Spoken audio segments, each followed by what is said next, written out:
حضور صلی اللہ تعالی علیہ وسلم نے بات کو نا دو جملوں میں بند کر دیا. فرمایا جنت میں رب نے تمہارے لیے وہ نعمتیں تیار کی ہیں نہ کسی آنکھ نے دیکھی، نہ کسی کان نے سنی، نہ کسی دل میں کبھی خیال بھی گزرا ہوگا کہ رب یہ بھی عطا کرے گا. لیکن حضور کیا فرماتے ہیں؟ نبی پاک صلی اللہ علیہ وسلم فرماتے ہیں جنتی بھی ایک بات پہ حسرت کریں گے، حالانکہ وہاں کوئی کمی نہیں، کوئی کمزوری نہیں، پر جنتی بھی حسرت کریں گے، کہیں گے ہائے کاش. حسرت کریں گے. یا رسول اللہ کس بات پر؟ تو حضور فرمانے لگے وہ وقت جو دنیا میں ان سے ضائع ہو گیا، خدا کا ذکر نہیں کر سکے، درود نہیں پڑھ سکے، جو وقت ضائع ہو گیا اس وقت پر جنتی بھی جنت میں جا کے حسرت کریں گے کہ یار یہ کیوں ضائع کیا. دیکھیں دنیا میں نا سب سے بندہ سمجھدار وہ ہے جسے اپنا وقت مینج کرنا آ گیا. ہم کیا کرتے ہیں؟ ایک چیز کو گلے لگا کے باقی کاموں سے بھی رہ جاتے ہیں. آج کل مجھے کاروباری ٹینشن ہے لہذا نمازیں بھی گئیں. آج کل مجھے کاروباری ٹینشن ہے لہذا ابا جی کی خدمت بھی گئی. آج کل مجھے کاروباری ٹینشن ہے لہذا حقوق العباد بھی گئے. چونکہ کاروباری ٹینشن ہے تو لہذا کسی سے ہنس کے مسکرا کے بات کرنے والی جو نیکی تھی وہ بھی گئی. ایک ٹینشن آئی ہے نا تو آپ نے سارا کچھ اسی کھاتے لگا دیا ہے، وہ تو آتی رہے گی. نبی پاک صلی اللہ علیہ وسلم نے 23 سالوں میں انقلاب برپا کیا. آپ دیکھ لیں کون سا ایسا موقع ہے جہاں سکون سے کسی نے بیٹھنے دیا؟ کبھی کافر بدر میں آ گئے، کبھی احد میں آ گئے، کہیں خندق میں آ گئے، کہیں خیبر میں آ گئے. وہ معاملہ اپنی جگہ پہ تھا تو یہاں مدینے میں یہودیوں کی سازشیں شروع ہو گئیں. وہ اپنے مقام پر ایک معاملہ تھا تو منافقین اندر تھے. وہ الگ سے عبداللہ بن ابی سلول کا گروپ الگ سے سازشیں کرتا تھا. پر ان ساری پریشانیوں کے باوجود اور جو نجی اور ذاتی دکھ تھے وہ بھی اپنی جگہ پہ قائم. کبھی حضرت خدیجہ وصال کر گئی، کبھی حضور کی بڑی شہزادی کا وصال ہو گیا. حضور بدر کی فتح کر کے آ رہے تھے تو حضرت عثمان غنی نبی پاک کی شہزادی کو دفن کر کے آ رہے تھے، تدفین ہو رہی تھی. یہ سارے نظام دکھ بھی ساتھ رہے، پر ان سارے کاموں کے باوجود رسول پاک تہجد بھی وقت پہ پڑھتے رہے، صحابہ کو قرآن بھی وقت پہ سکھاتے رہے. رسول پاک صلی اللہ تعالیٰ علیہ وآلہ وسلم لوگوں سے مسکرا کے بھی وقت پہ ملتے رہے. حسنین کو کندھوں پہ بٹھا کے وہ والا معاملہ بھی وقت پہ کرتے رہے. سارے کام ساتھ ساتھ ہوتے ہیں. ہم نے ایک دو چیز کو بابو جی یہ نہیں صحیح ہو رہا لہذا سارا کچھ ہی خراب ہے. آپ ہمارا وقت ضائع ہو رہا بھائی، اور تیزی سے ضائع ہو رہا ہے. ہم بڑے قیمتی ہیں، اپنے آپ کو قیمتی سمجھیں. آپ دیکھیں نا ہمارے صوفیاء کہتے ہیں کہ وہ بار کچھ پہچاننا، اللہ کی معرفت حاصل کرنا، آگے بڑھنا یہ تو دور کی باتیں. سب سے پہلا کام یہ ہے کہ من عرف نفسہ، اپنے آپ کو تو پہچاننا. یہ جو ہمارا طبقہ نوجوانوں کا ہے اور ہمارے وہ لوگ جو ابھی اپنی عادات کو پکا رہے ہیں، وہ اپنے معاملات کو تھوڑا سا مینج کر کے چلیں. اگر آپ سارا دن فارغ رہیں گے تو کچھ نفس کی لذات بڑھ جائیں گی. چیزوں کو مینج نہیں کریں گے تو جو لوگ گھر میں سارا دن لیٹے رہتے ہیں ان کی فرمائشیں بھی بڑھ جاتی ہیں. کبھی ان کا صبح کے ناشتے میں پائے کھانے کو دل کر آتا ہے، دوپہر میں کچھ فارغ ہیں تو وہ کہتے ہیں پکوڑے نکل آئیں تو تب بھی ذرا اچھا ہی رہے گا. پھر وہ تھوڑی دیر کے بعد یہ بھی فرمائش کرتے ہیں کہ شام کا وقت ہے تو چلو میٹھے میں بھی کوئی دو ایک ڈشیں بن جائیں تو اچھا ہوتا تھا.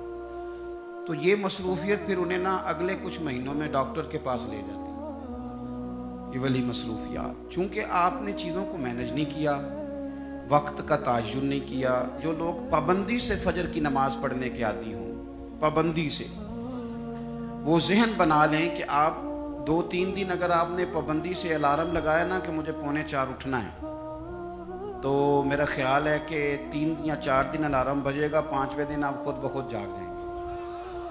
اور فجر کے بعد جب آپ واک کر کے لوٹیں اور پھر آپ کا خیال ہو کہ میں نے کچھ تلاوت بھی کرنی، آپ کا تعین ہو وقت کا. اور یہ رواج آپ کی وجہ سے بچوں میں منتقل ہوگا، آپ کی وجہ سے. ہمارے استاد فرمایا کرتے تھے میرا پاس چلے ہو تو میں طالب علموں کو ہفتے میں ایک چھٹی نہ دوں. لوگ ذرا تھوڑے سے پریشان ہوتے ہیں کہ بھئی استاد جی مطلب کہتے ہیں کہ ہفتے بعد بھی چھٹی نہ ہو، حالانکہ چھٹی تو ہونی چاہیے. وہ کیا فرماتے تھے؟ وہ کہتے تھے جس دن چھٹی ہوتی ہے شیڈول خراب ہو جاتا ہے، بچوں کا اگلے دن بھی مدرسے آنے کو دل نہیں کرتا. اور یہ بات ہم نے بعد میں دیکھی، اس کا تجربہ کیا کہ روٹین میں جو نظام چل رہا ہوتا ہے اس میں جب ایک دن کی بھی آپ بریک لگاتے ہیں تو اس سے اگلے دن کا ماحول خراب ہوتا ہے. دیکھیں کچھ لوگوں کے پاس دولت ہوتی ہے، کچھ کے پاس نہیں ہوتی، کچھ کے پاس اللہ تبارک و تعالیٰ کی دی ہوئی وسعت ہوتی ہے، کچھ کے پاس نہیں ہوتی. وقت ایک ایسی نعمت ہے جو اللہ نے سب کو عطا کی ہے. اگر اس کو ہمیں مینج کرنا آ جائے، طے کرنا آ جائے، تو ہم نے ایسے لوگوں کو دیکھا جنہوں نے بڑے بڑے کارنامے سر انجام دیے. حضرت عمر بن عبدالعزیز رحمۃ اللہ علیہ کی عمر 39 سال ہوئی ہے، پوری 40 سال نہیں. ہمارے ہاں 39 سال کا ابھی نوجوان ہوتا ہے. ہاں وہ بابا کہیں تو ناراض ہو جاتا ہے. 39 سال عمر، 39 سال عمر مبارک تھی جس میں انہوں نے روز 5 سپارے قرآن پاک بھی پڑھ لیا، کئی لاکھ بار درود شریف بھی پڑھ لیا. انہوں نے اپنے پورے عہد حکومت میں بڑے بڑے سرائے قائم کیے، بڑی بڑی مساجد بنائیں. جو پچھلے بادشاہ ان سے پہلے گزرنے والے عدل نہیں کرتے تھے وہ ساری خرابیاں دور کر کے انہوں نے عدل بھی کر دیا. ان 39 سالوں میں یہ وہ حسین شخص ہے پھر اس نے اتنا کام کیا کہ اسے رسول پاک کی بارگاہ سے سلام بھی آیا. اتنے بڑے کام کر کے، اتنے بڑے کام کر کے وہ 39 سالوں میں اللہ کے حضور بھی حاضر ہو گئے. اور صدیاں بیت گئیں، خطیب ممبروں پہ بیٹھ کے ان کی تعریفیں کرتے ہیں، ان کی مثالیں دی جاتی ہیں، ان کے تذکرے کیے جاتے ہیں، ان کے احوال بیان کیے جاتے ہیں. وجہ کیا تھی؟ وقت نہیں ضائع کیا، ٹائم نہیں ضائع کیا. آپ یقین کریں اتنا وقت ہے ہمارے پاس، اتنا وقت ہے، فلانی چیز کا بھی ہمیں پتہ ہے، فلانی چیز کا. حضرت بابا فرید الدین گنج شکر رحمۃ اللہ تعالی علیہ، آپ دلی میں رہتے تھے اپنے مرشد شیخ قطب الدین بختیار کاکی کی بارگاہ میں. تو ایک بندہ دور سے کہیں آیا تو اس نے بابا صاحب سے کہا فلانے محلے جانا ہے. فرمانے لگے مجھے نہیں پتا اس کا. وہ کہنے لگا آپ دلی میں نئے آئے ہیں؟ فرمایا نہیں، سالوں بیت گئے. تو کہا پھر آپ کو اس محلے کا نہیں پتا؟ کہنے لگے 2 گلیوں کا پتا ہے، ایک قطب کے گھر جاتی ہے، دوسری واپس آتی ہے، تیسری کا نہیں پتا. وہ تو فارغ لوگ ہیں جو گھومیں گے، ادھر جائیں گے ادھر جائیں گے. ہماری تو جو ڈیوٹی ہے ہم ڈیوٹی کر رہے ہیں.